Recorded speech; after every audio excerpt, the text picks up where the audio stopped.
Em relação aos anjos, que são comumente interpretados como os presbíteros, isso depende da escola de interpretação, os presbíteros ou pastores dessas igrejas locais. O fato, primeiro, que a gente tem que estabelecer que havia essas igrejas localmente históricas na região da Ásia Menor, que hoje é a Turquia. Todas elas existiram de forma histórica. Mas Cristo está usando, né, as,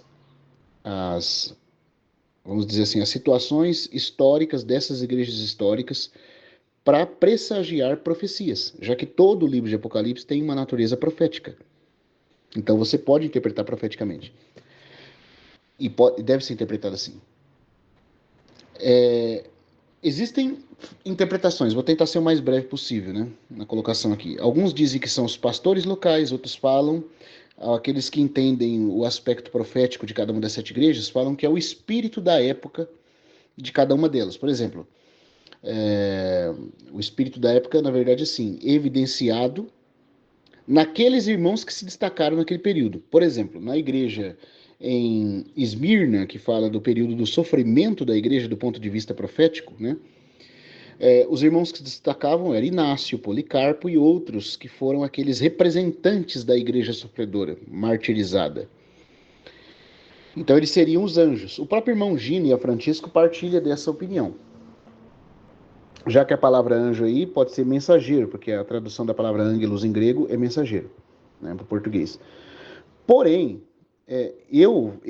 Daniel, também junto com o próprio irmão Delcio nessa interpretação, e seguindo o que irmãos como Gouveia e Lang falaram, Pember também, nós não podemos, às vezes, irmão, fazer uma coisa assim. Por quê? Eu não digo que não haja nada ligado ao corpus representante dos cristãos e ao espírito cristão de cada época nessa palavra anjo. Mas nós não podemos dizer que é só isso. Há uma ligação, mas é uma ligação indireta quanto a isso, não de forma direta. De forma direta, os anjos têm que ser anjos mesmo. Sabe por quê? Porque senão nós vamos dar uma explicação para a explicação do Senhor Jesus. Veja bem, no livro de Apocalipse aparece várias vezes a palavra anjo. Né? Há uma interação muito grande de anjos nos eventos escatológicos do Apocalipse. E sempre, na linguagem de João escrita para os irmãos da Ásia, anjo é anjo.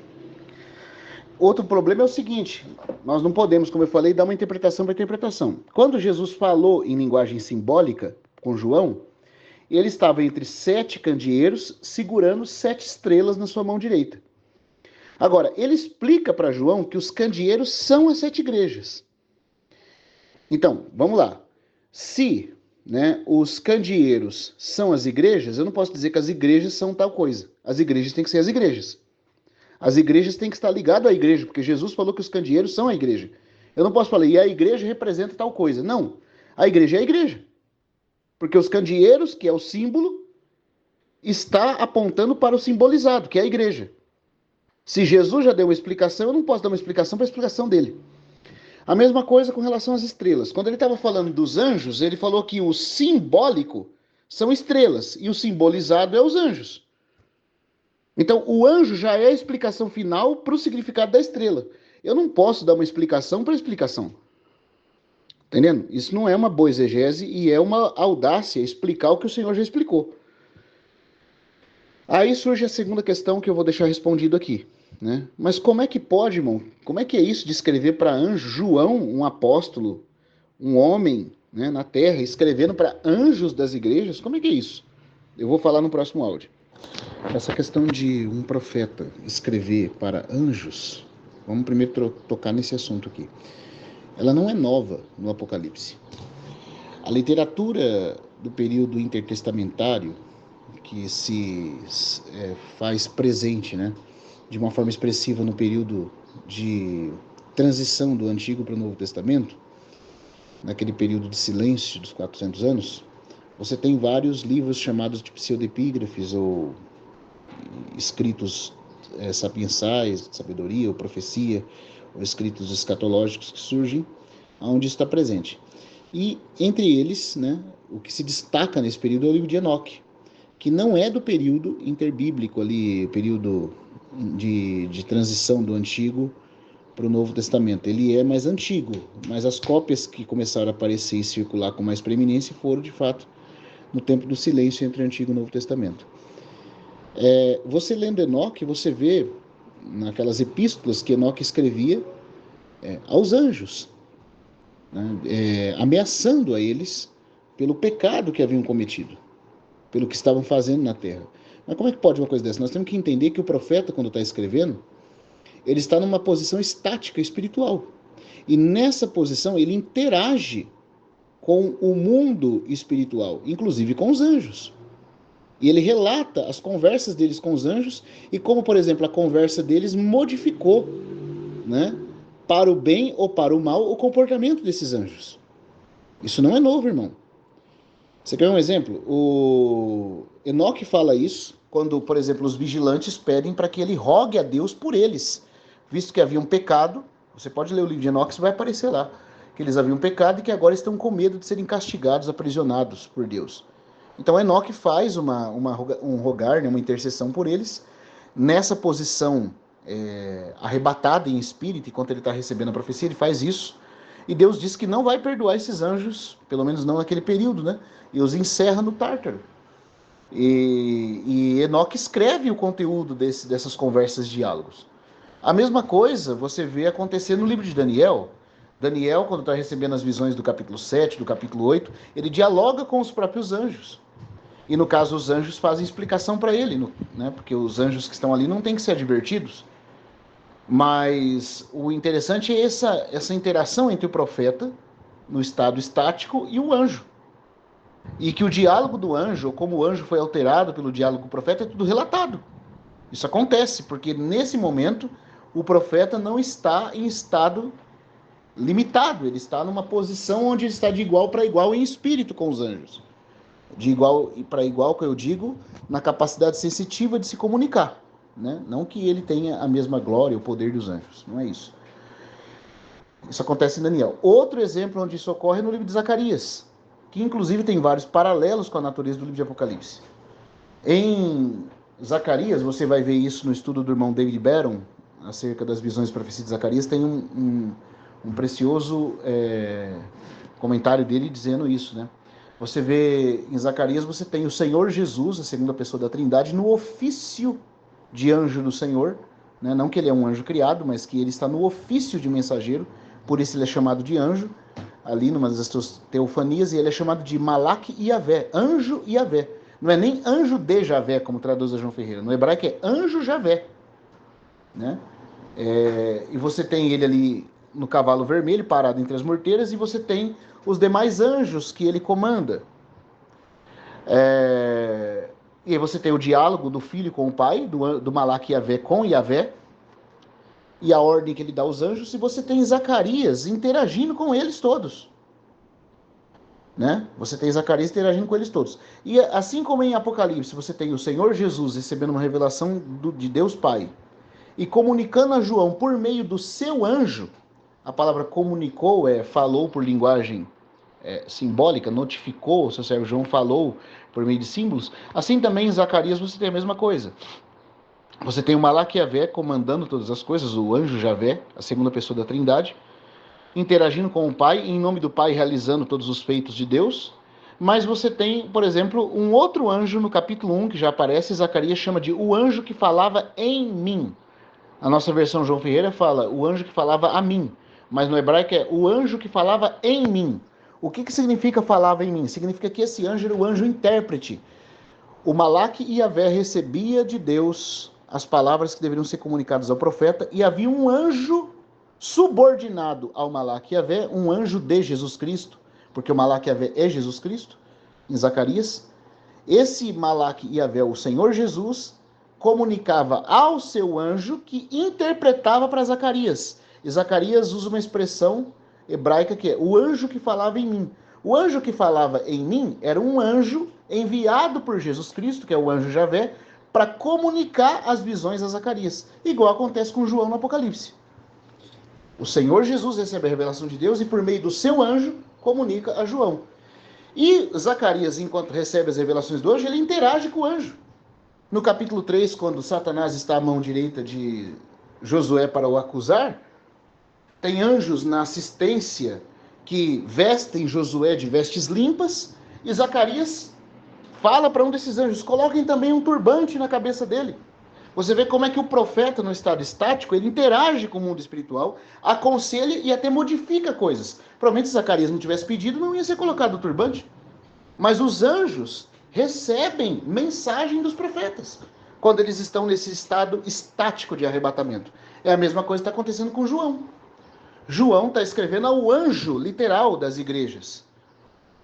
Aí você fala, mas irmão, como assim?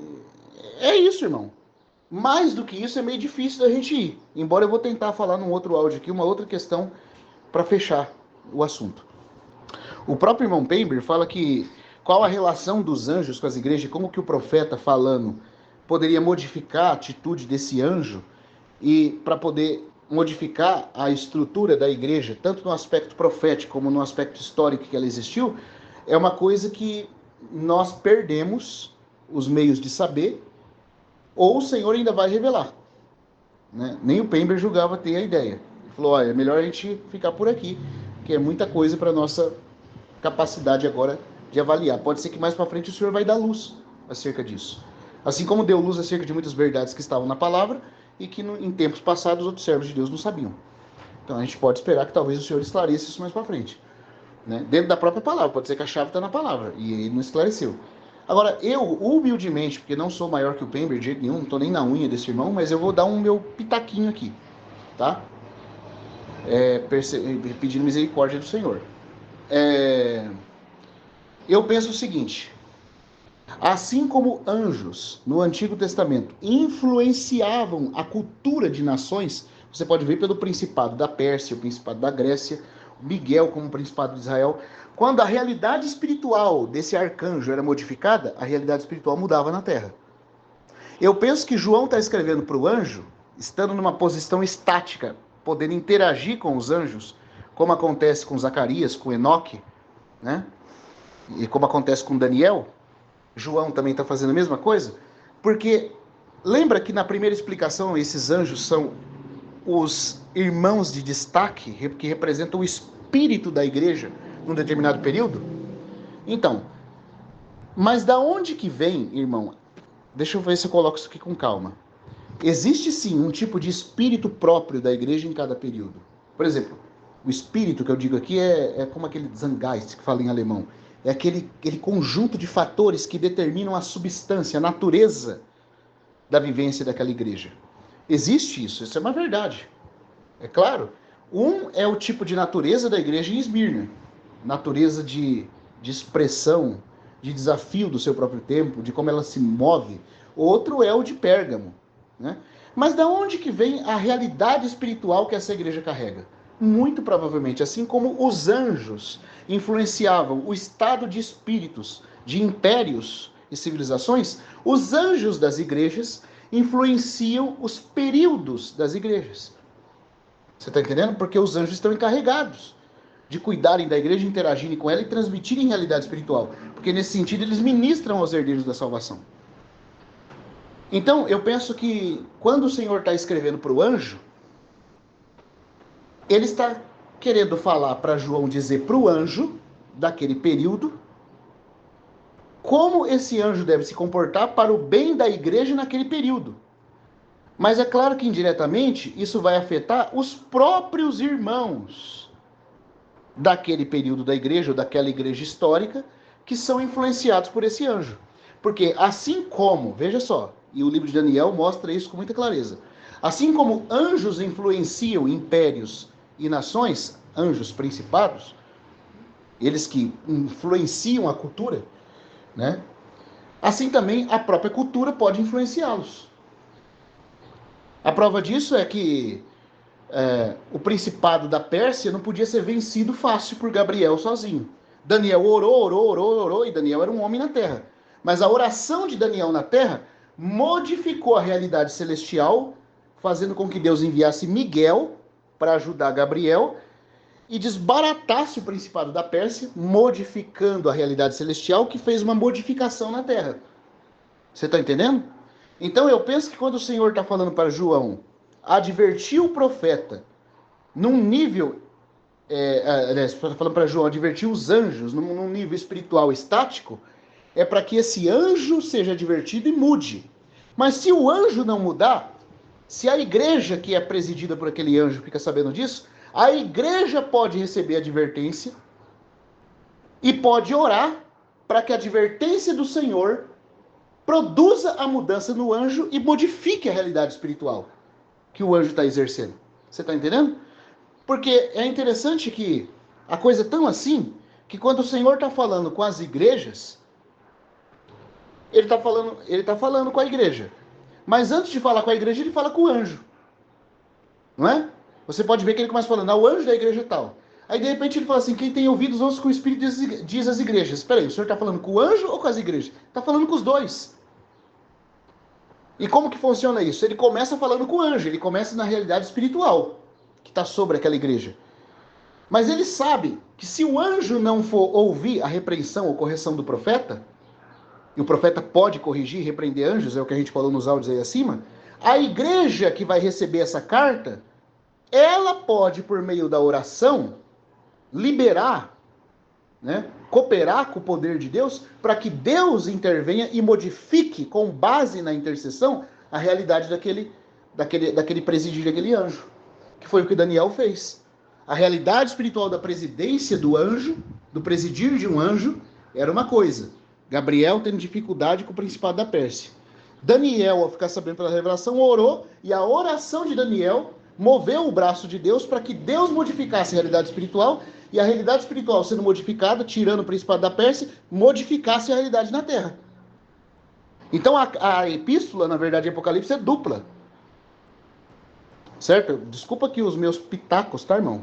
Isso aqui são percepções muito pessoais minhas que eu tô tendo. A epístola tem um objetivo duplo. Ela, por um lado, é para o anjo, mas por outro lado, ela é para a igreja também. Porque se o anjo não receber a repreensão de João na condição estática que ele se encontra, a igreja vai receber a epístola dizendo o que Deus tinha contra aquele anjo, contra a realidade espiritual que emanava daquele anjo sobre a igreja, e a igreja vai poder orar, vai poder se arrepender. E aí aquela realidade que deveria vir por meio do anjo, por meio da posição celestial do anjo para a igreja, vai inverter, vai vir da igreja para o anjo. Que a igreja pode ser advertida e, assim como Daniel, por meio da oração, afetar a realidade espiritual do anjo. Certo? Corrigindo a realidade espiritual pela oração ou, né, avançando mais positivamente pela realidade espiritual. Entendeu? Então, é isso que eu acho que está ocorrendo ali. Então, irmão, João adverte o anjo para que a realidade espiritual da igreja, se o anjo ouvir a advertência, seja mudado, tanto da igreja histórica, como do período da história da igreja que aquele anjo governa. Porque eu creio, irmão, que o anjo não só cuida de igrejas num ponto de vista histórico, local, como cada uma das 7 igrejas da Ásia, presidida pelo anjo, mas que ele cuida também do espírito próprio, ou seja, da realidade espiritual que cada igreja está enfrentando. Assim como os arcanjos principados de Daniel, eles cuidavam de indivíduos históricos, mas eles afetavam a cultura temporal do período em que eles presidiam sobre aquela cultura. Os príncipes da Pérsia, príncipes angelicais da Pérsia, eles afetaram toda a cultura da Pérsia enquanto o Império Persa durou. Quando Gabriel, com a ajuda de Miguel, desbaratou os príncipes que presidiam sobre o Império Persa nos ares, a cultura persa inteira caiu no mundo e foi deposta pelos gregos. Agora, se você ler Daniel com cuidado, você vai saber que foi deposta pelos gregos porque quando Gabriel e Miguel lutaram com os príncipes da Pérsia, tiraram eles de cena, o próprio Gabriel falou, ao sair os príncipes da Pérsia, virá o príncipe da Grécia. Então, levantou-se um novo príncipe angelical nas esferas celestes, que é o da Grécia, e por isso o Império Grego, com uma cultura grega temporal, se levantou no mundo. Então, parece que esses anjos de grande poder, de grande força na realidade espiritual, eles não só governam e presidem sobre pessoas específicas históricas, num contexto próprio, mas eles afetam a própria cultura temporal da época. Então parece que esses anjos das igrejas, eles estão protegendo as igrejas históricas da Ásia, mas eles também protegem o tipo de realidade espiritual profética que cada igreja dessa representa. E as advertências do Senhor para que eles mudem, sendo repreendidos, é porque eles têm o dever de presidir sobre isso. A prova disso é o Salmo 82, onde Deus se assenta na congregação dos Elohim para julgá-los ou repreendê-los pelos que eles fazem. O Salmo 58 mostra a mesma coisa. Segundo Reis 22 fala a mesma coisa, no caso de Micaías, o profeta, mostrando que a realidade espiritual de Acabe e de Israel ia ser modificado pelo que foi determinado numa reunião de anjos com o Senhor, onde o Senhor determina o que vai e o que não vai acontecer. Se tal espírito vai ou não conseguir fazer o que vai fazer para modificar a realidade histórica da sua nação na terra. Então parece que o Senhor está advertindo o anjo da igreja para que o anjo tome uma posição diferenciada, e o Senhor está usando João numa posição estática de arrebatamento para isso, enquanto ele profetiza. Se o anjo todavia não mudar, a mensagem está sendo dirigida à própria igreja. A igreja, por meio da oração, pode mover o braço de Deus para mudar esse anjo. Para mudar esse anjo. E assim modificar a realidade espiritual. Uma coisa muito delicada, mas é uma coisa plausível e fundamentada na Escritura. Aqui eu encerro a porção, porque foi só até aqui que eu vi esse assunto e compartilho muito pouco dele, né? Com poucos irmãos, embora eu pense que eu vou deixar isso aqui aberto para responder outros irmãos que também tenham essa dúvida, mas lembrando, né? São impressões que eu tenho baseado nos estudos que eu tenho feito com esses irmãos eruditos na Escritura e, com a ajuda que vem dos próprios livros deles, né? É até aqui que eu penso que eu percebi uma luzinha do Senhor nessa questão. Mas, de novo, né? É só uma consideração pessoal, não imposta de forma dogmática. Quando eu falo sobre a igreja orar para que Deus modifique a posição do anjo, é o que Daniel fez. Veja, os anjos ali, naquela posição, influenciavam, né? Eles exerciam influência espiritual. Anjos de grande poder e influência exerciam influência espiritual sobre a condição de Israel e das nações gentílicas. Só que quando tais anjos se levantavam em antagonismo ao propósito de Deus, Deus revelava a seus profetas seu caminho, e quando os profetas ou o povo de Deus se levantava em oração a Deus, Deus então, segundo ele mesmo havia se permitido demandar por seu povo, como ele diz em Ezequiel, ele então movia o seu braço e mudava a condição do reino espiritual, desbaratando aquele anjo antagonista, aquele anjo inimigo. Então você vê que, por um lado, os anjos exercem influência sobre os homens, sobre nações, sobre a igreja. Por outro lado, a igreja exerce influência sobre os anjos, né? A igreja no Novo Testamento, Israel e os profetas no Antigo Testamento podem exercer influência no mundo espiritual. Então é muito interessante isso. Por isso que eu penso que é direcionado de forma dual, né? De forma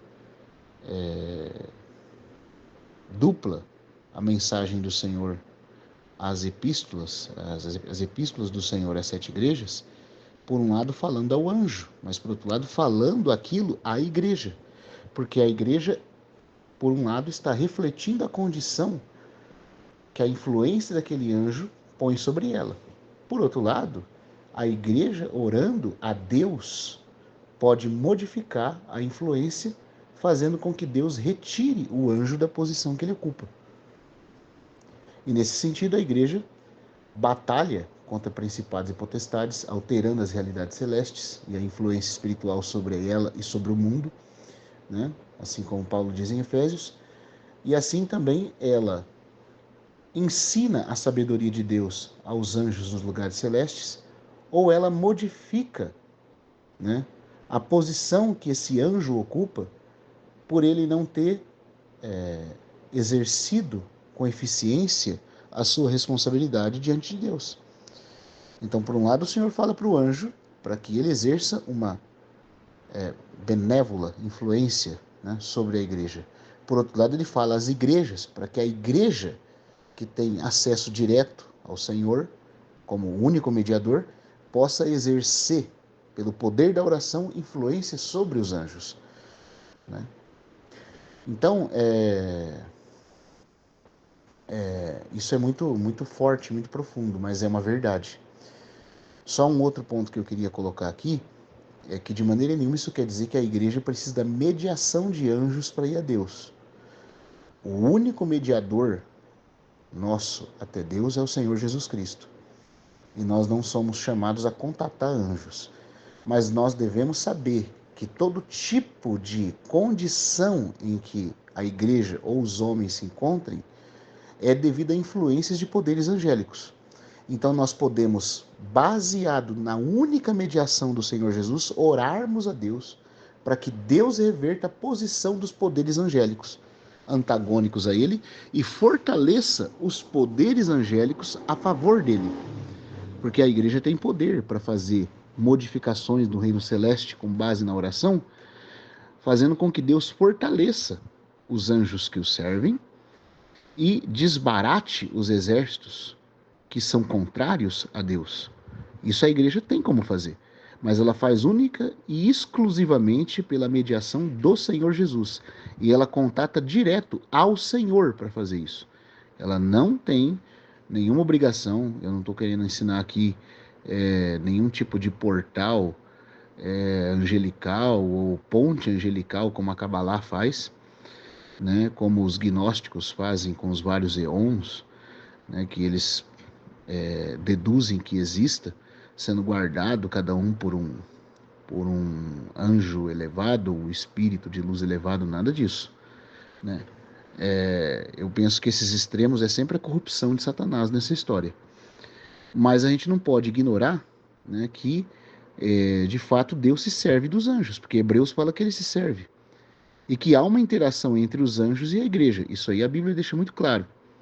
E há uma influência da igreja no reino dos anjos, e assim como há influência do reino angelical, desses espíritos, né, celestes de grande poder, tanto sobre a igreja como sobre o mundo. Isso aí nós não podemos negar. Fazer isso seria fechar os olhos para a revelação divina. Então, eu acho que isso ajuda a gente a entender quando Paulo fala que nós batalhamos contra principados e potestades. Nós temos poder pela mediação do Senhor Jesus, né, nos colocando nele, recebendo toda a armadura de Deus, de modificar estruturas celestes dos anjos.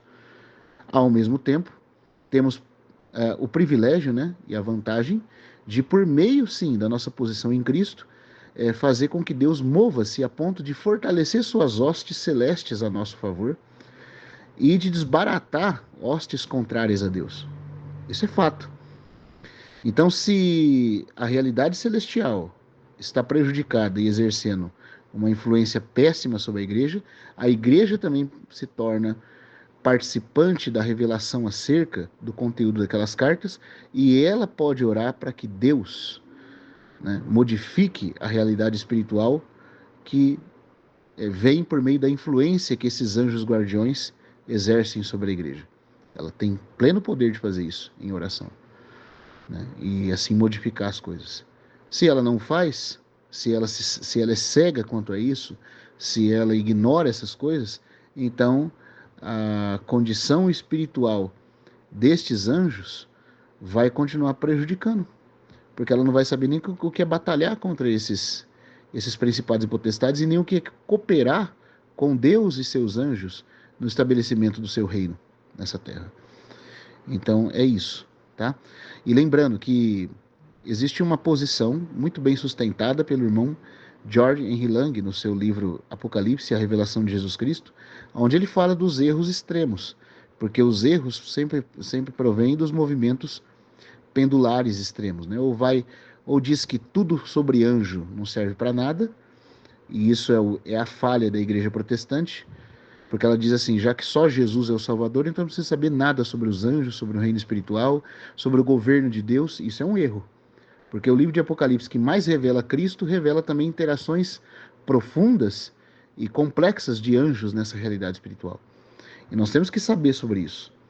Não para ter mediação de anjo, nem para invocar a anjos, mas para saber que por meio do nosso Senhor, o mediador, o Senhor ressurreto, o Cristo de Deus, o varão aprovado de Deus, que será feito cabeça sobre todas as coisas, por meio dele, nós apressamos a vinda do Senhor, nós reivindicamos o reino de Deus sobre essa terra, nós alteramos as realidades celestes dos anjos caídos, desbaratando-os do caminho e fortalecemos o empreendimento e tudo que os anjos bons de Deus fazem a favor do seu povo. Nós fazemos tudo isso na oração por meio da mediação do Senhor Jesus, que é o único a quem invocamos e é o único sobre o qual nos colocamos. Então nós temos que saber ter esse equilíbrio.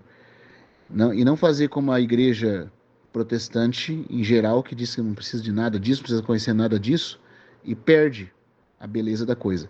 Por outro lado, não devemos cair no erro do catolicismo romano, que enfatiza tantos anjos que chega a ter invocação de anjos, diálogos com anjos, conversas com anjos e coisas desse tipo que a Bíblia nunca nos ordena fazer, né?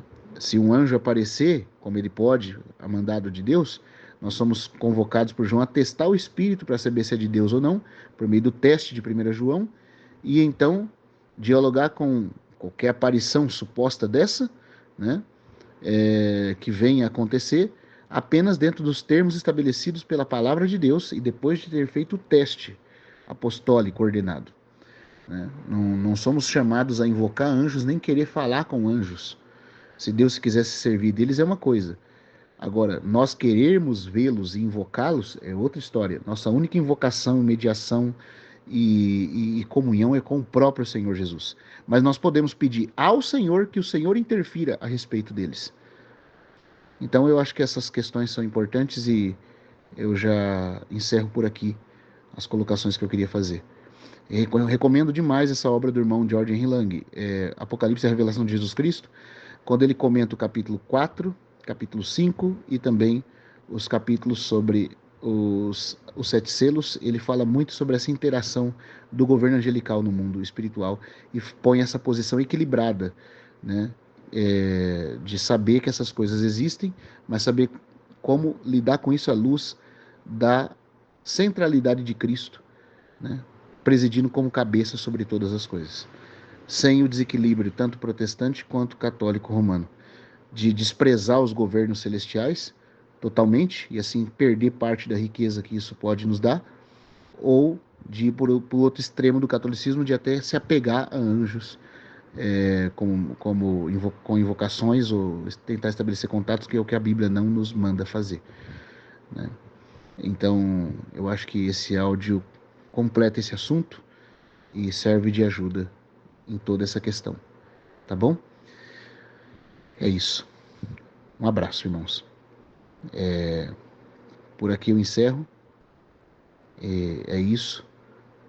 Então, que sirva de proveito para a edificação de quem tiver acesso a esse áudio. Graça e paz.